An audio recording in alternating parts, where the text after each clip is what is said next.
آپ کو وہ منظر یاد ہوگا، اور نہ یاد ہو تو سنو، قاضی شرح کا بیٹا ایک مدرسے میں پڑھتا تھا، نماز کی اہمیت بتا رہا ہوں۔ قاضی شرح، حضرت علی نے قاضی بنایا تھا، زبردست فیصل جج۔ قاضی شرح کا بیٹا مدرسے میں پڑھتا تھا۔ استاذوں نے کہا ہے تمہارے بال بہت بڑے ہو گئے ہیں، آج کل تو پتہ نہیں کون کون سے بال چلنے لگے ہیں۔ اب وہ ایک اور بال چلنے لگے ہیں، سور کٹ۔ سور کٹ بال جانتے نا، ادھر سے کٹے ہیں، ادھر سے کٹے ہیں، ادھر سب ٹکلا ہے، چاروں طرف گول، بیچ میں چھتا مدھو مکھی کا رکھا ہوا ہے۔ اس کو ہمارے یہاں کہا جاتا سور کٹ بال۔ کون کون سے بال چلنے لگے، اللہ رحم کرے۔ پتہ نہیں کون سے ہیڑے نے نکالا ہوگا یہ بال، ان کے نقش قدم پہ ہم چل رہے ہیں۔ کون سی ادھر بال صاف، دیکھ کے قسم خدا کی گھن آتی ہے، اللہ اس کے پاس ہم بیٹھے کیسے ہیں۔ ادھر سے ٹکلا بنا، ادھر سے ٹکلا، چاروں طرف سے گنجا دکھ رہا، اوپر چھتا رکھا ہوا ہے، لگتا ہے جیسے ٹلو پم چل رہا۔ عجیب حالت بنا لی لوگوں نے۔ قاضی شرح کے بیٹے کے بال بڑے ہو گئے تو مدرسے کے استادوں نے کہا کہ تمہارے بال بہت بڑے ہو گئے، فرصت ملے کبھی تو بال کٹوا لینا حجام سے۔ یہ بھیا تم بہت اٹھ رہے ہو یار، ڈسٹرب کرو گے۔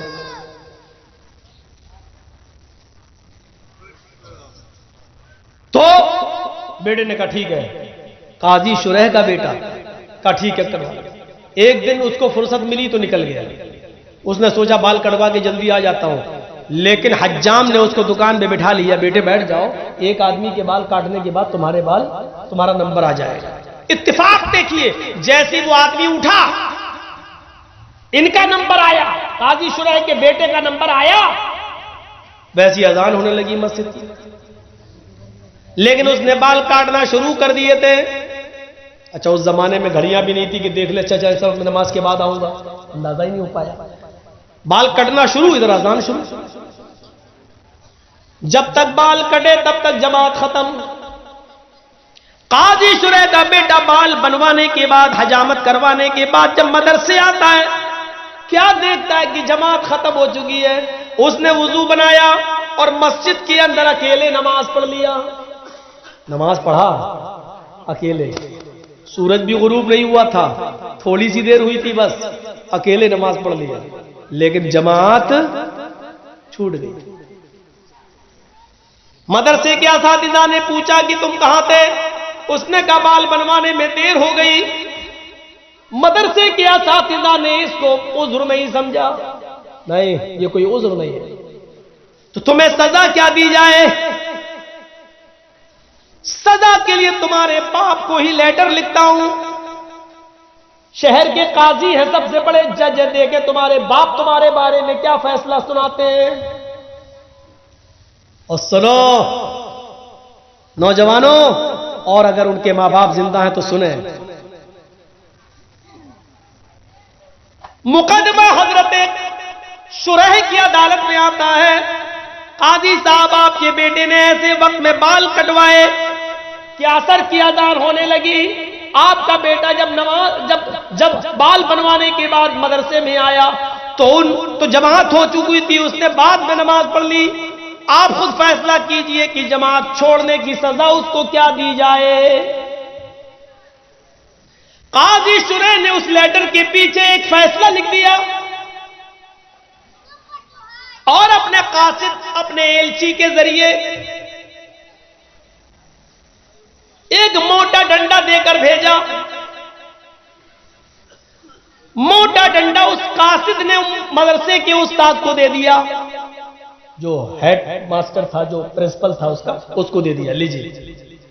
اور لیٹر میں سزا لکھی ہوئی ہے۔ خط پڑھتا ہے مدرسے کا پرنسپل، تو اس میں لکھا ہوا ہے، آئے پرنسپل صاحب، صدر مدرس صاحب، عمید محترم، میرے بیٹے نے ایسے وقت میں بال کٹوائے جس میں عصر کی اذان کا وقت قریب تھا، لہذا بظاہر میرے بیٹے کا کوئی عذر نظر نہیں آ رہا ہے، یہ عذر شرعی نہیں ہے، اس نے جماعت ترک کی، عمدن اور جان بوجھ کر ترک کرنا مانا جائے گا؟ بال کٹوا رہا پھر بھی جان بوجھ کر ترک کرنا مانا جائے گا۔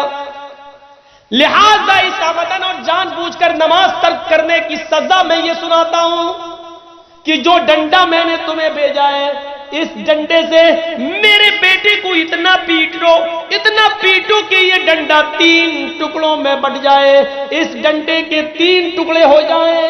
موٹا ڈنڈا، یہ والا نہیں تھا پکڑو ایک مارو ٹوٹ جائے، موٹا ڈنڈا 3 ٹکڑے ہو جائے۔ ہاں لیکن جب ڈنڈا 3 ٹکڑے ہو جائے تب میرے بیٹے کو پیٹنا چھوڑ دینا۔ اس کے بعد میرے بیٹے کی سزا یہ ہوگی کہ اس کو 3 دن تک قید خانے میں ڈال دینا، کسی بند کمرے میں بند کر دینا، اس کو کھانا بند کر دینا، اس کا پانی بند کر دینا، اور روزانہ توبہ کرانا۔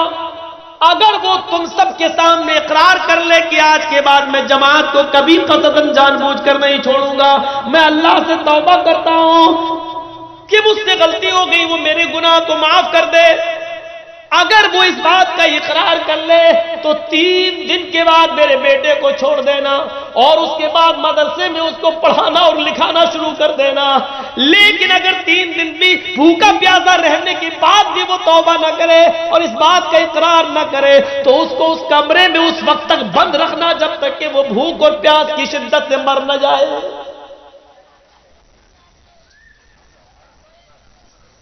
ایک وقت کی نماز، اور نماز نہیں چھوٹی تھی، نماز تو پڑھ لیا تھا، جماعت چھوٹی تھی،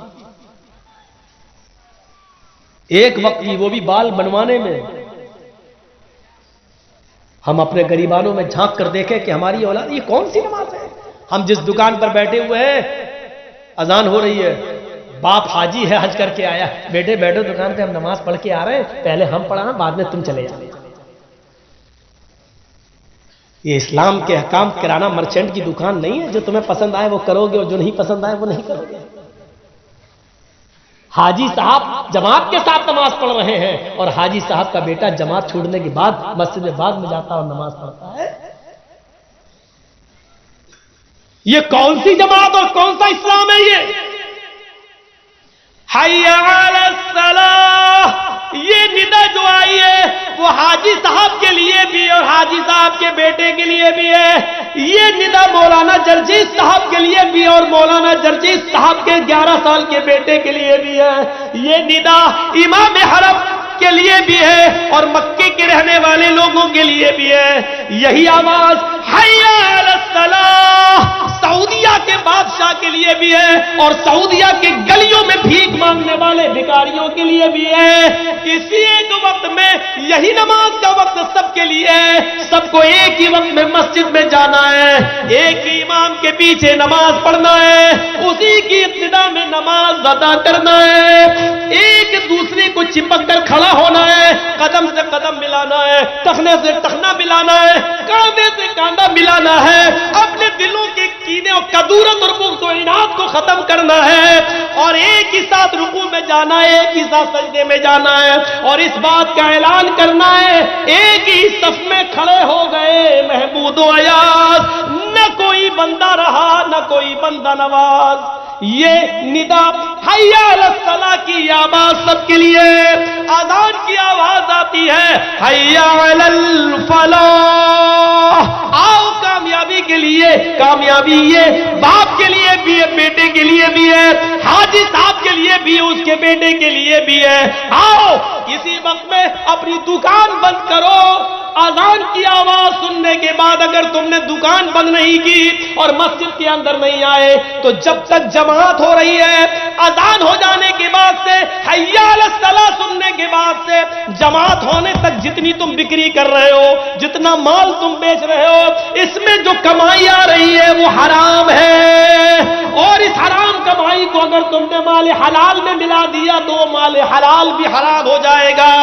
ایک بالٹی پانی میں پیشاب کا ایک قطرہ ڈال دو تو پوری بالٹی پانی ناپاک، ایک لوٹے پانی میں پیشاب کی ایک بوند ڈال دو تو پورا لوٹا پانی بیکار، ایک گلاس پانی میں، فلٹر پانی میں، پانی کی 1 لیٹر کی منرل واٹر کے بوتل کے اندر پیشاب کی ایک بوند ڈال دو تو پورا فلٹر اور منرل واٹر بیکار۔ اسی طریقے سے اتنی دیر جو اذان سے لے کر جماعت تک جو تم نے کمایا ہے اور مسجد میں نہیں گئے، یہ حرام کمائی ہے، اور اس کمائی کو اگر تم نے حلال کمائی کے اندر ملا دیا تو تمہاری حلال کمائی بھی حرام، وہ بھی بیکار۔